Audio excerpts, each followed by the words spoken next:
கடந்த ஒரு வார காலமாக தமிழகத்தில் பொதுவாக வறண்ட வானிலையே நிலவி வந்தது. இதன் காரணமாக கடந்த சில நாட்களாக ஒரு சில இடங்களில் அதிகபட்ச வெப்பநிலை இயல்பை விட 2 முதல் 4 டிகிரி செல்சியஸ் வரை அதிகரித்து பதிவாகி வந்தது. தற்போது வளிமண்டலத்தில் ஏற்பட்டுள்ள சாதகமான சூழ்நிலையின் காரணமாக நாளை ஏப்ரல் 2ஆம் தேதி முதல் 5ஆம் தேதி வரை தமிழகம், புதுவை மற்றும் காரைக்கால் பகுதிகளில் ஒரு சில இடங்களில் இடைமின்னலுடன் கூடிய லேசானது முதல் மிதமான வரை மழைக்கு வாய்ப்புள்ளது. ஒரு சில பகுதிகளில் கனமழைக்கும் வாய்ப்புள்ளது.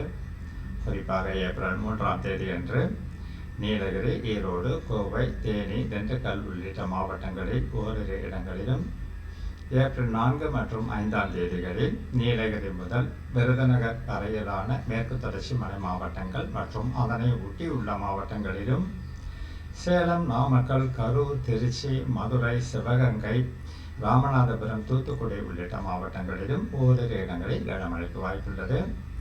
இந்த மழைப்பொழிவுகளின் காரணமாக அடுத்து வரும் 4 நாட்களுக்கு அதிகபட்ச வெப்பநிலை படிப்படியாக 2 முதல் 4 டிகிரி செல்சியஸ் வரை குறைவதற்கான வாய்ப்புள்ளது.